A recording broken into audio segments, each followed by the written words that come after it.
This is a 1970 Black Panther Ludwig drum kit. Mitch Mitchell played one at Woodstock. And when we got inducted into the Rock and Roll Hall of Fame, his wife, Dee, his widow, loaned me this Mitch Mitchell's Superphonic Ludwig snare drum, and then she gifted it to me. So that's what I'm playing, is Mitch Mitchell's drum here today. You know, Mitch and I later became friends, and he told me all these great stories. You know, and I asked him what he thought about rock and roll. He thought it was vile rubbish. He said, oh, you know, Elvin Jones and Philly Joe Jones and Max Roach and all these people. He's a jazz guy who met Jimi Hendrix, and they created a whole thing that was kind of, in a strange way, kind of out of context. Being in Chicago, Ludwig Drum Company, Mitch Mitchell's Ludwig snare drum, you know, me playing this, doing a show with Experience Hendrix tonight, which John McDermott, the director of that, had called me out of the blue years ago and said, hey, you want to come do this thing, which was just a show? And I went, yeah, you know. So I got to meet Mitch and Billy Cox and Buddy Miles and all these people that many years ago. And then I guess I become the drummer for the tour, one of them anyway.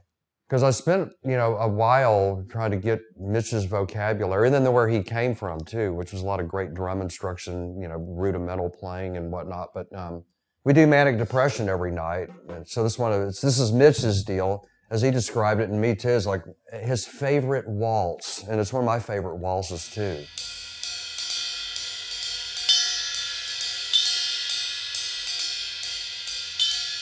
Mitch Mitchell had a great way of like just mixing stuff up that sounded really confusing, but it combines all those elements.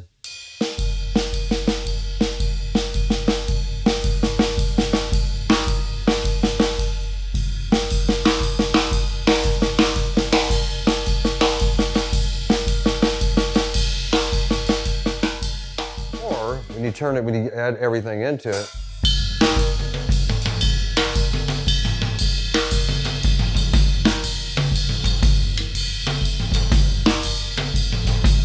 he actually showed me how to play that one time, which is very little going on down here until the very end.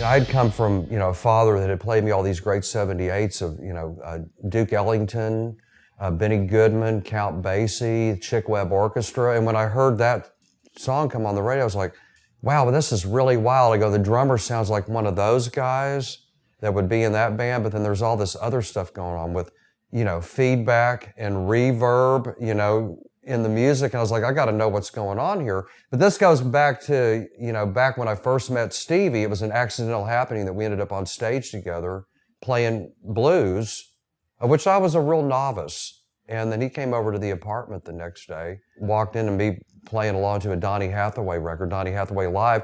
And he said, man, he goes, what else do you like? I said, well, I love Jimi Hendrix. He goes, I do too. And then a short time later, he said, you want to be in my band? And then, so all this kind of carries forward to today.